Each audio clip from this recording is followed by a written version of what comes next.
Pada video kali ini kita akan membahas tahapan screening di Ryan. Jadi di sini adalah tampilan sebelumnya. Saya tambahkan beberapa reference. Jadi sekitar ada 4290, sehingga nanti akan ada duplicate yang muncul. Nah, untuk memulainya kita start screening. Ini adalah list artikel yang kita harus review. Namun sebelumnya di sini juga ada tab review data. Jadi dia akan memisahkan antara file RIS yang kita telah download. Jadi di sini adalah contoh-contoh RIS-nya yang sebelumnya kita gunakan juga di Colander. Ini adalah jumlah artikel yang ada. Nah, sehingga di sini kita bisa fokus, jadi memilahnya berdasarkan boolean yang kita punya. Nah, di sini juga ada detect duplicate. Biasanya membutuhkan beberapa waktu untuk mengetahui duplicate. Nah, kita bahas langsung di halaman screening. Jadi kalau di sini menampilkan semua artikel. Nah, kemudian di sini ada list. Nah, kita bisa sort berdasarkan rating. Nah, kita bisa klik compute rating. Nah, ini di sini Ryan menggunakan machine learning untuk membuat rekomendasi kalau misalkan suatu artikel itu relevan. Jadi hampir sama dengan Colander.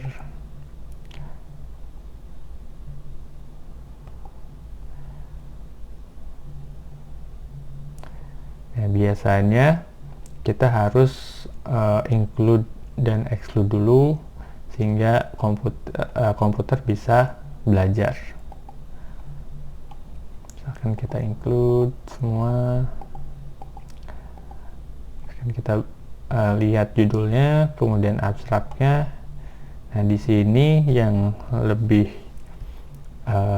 nyaman untuk review adalah di sini ada authors, kemudian ada URL-nya. Di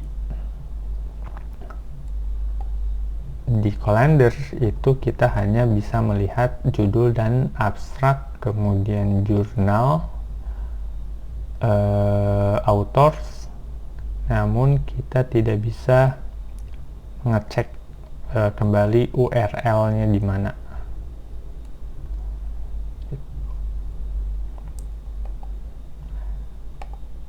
Misalkan nah, kemudian selain itu kita bisa memilih maybe jika kita masih ragu. Nah, kemudian ada di sini exclude. Nah, exclude-nya biasanya ada reason-nya. Reason-nya misalkan populasinya salah, kita apply. Kemudian ini misalkan publikasinya ternyata review, kita tidak mau mereview hasil review lagi misalkan. Nah, di sini ada juga tipe publikasi, jadi kita bisa melihat apakah itu jurnal artikel atau dia conference, sehingga lebih nyaman untuk mereview selain dari judul dan abstrak. Nah, kemudian di sini ada blind on. Jadi blind on itu di sini berarti statusnya adalah kita tidak bisa mengetahui hasil review dari reviewer yang lain. Gitu.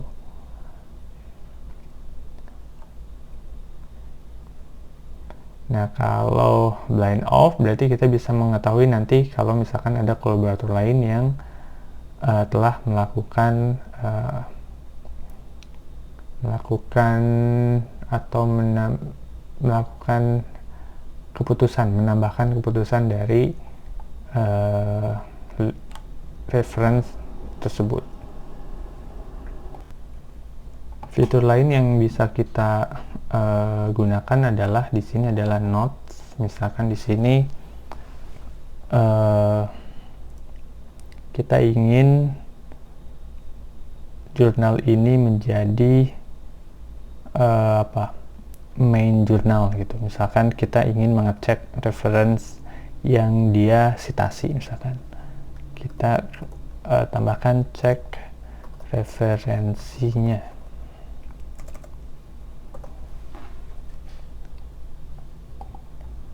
Nah, di sini kita bisa menambahkan notes. Dan ini juga bisa digunakan oleh orang lain atau kolaborator lain.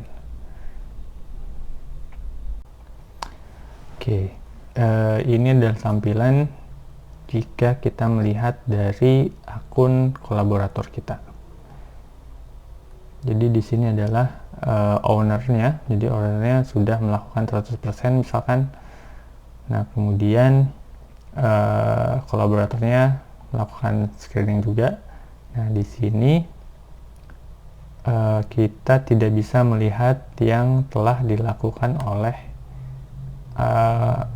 kolaborator lainnya karena di sini adalah blind on. Misalkan kita review dahulu di sini tanpa melihat hasil dari review teman kita.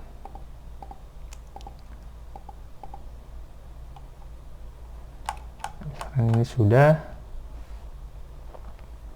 kita review. Coba kita melihat di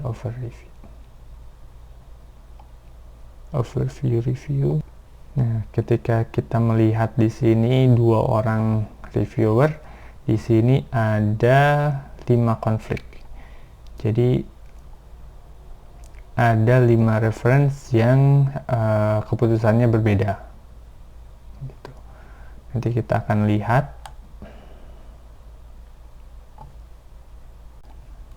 Nah, setelah mereview semuanya, di sini akan bisa terlihat all review, excluded, dan included.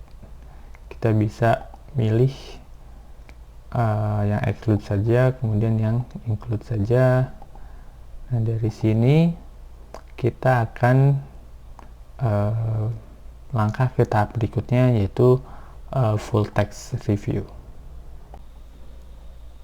Setelah kita melihat, setelah itu kita mulai untuk mengklasifikasikan apakah ke full text atau tidak.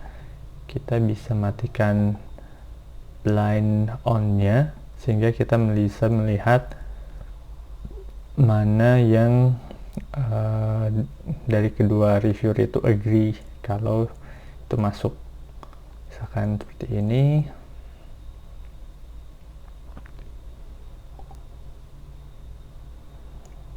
Biasanya bisa juga kita menandakannya, misalkan di sini full text.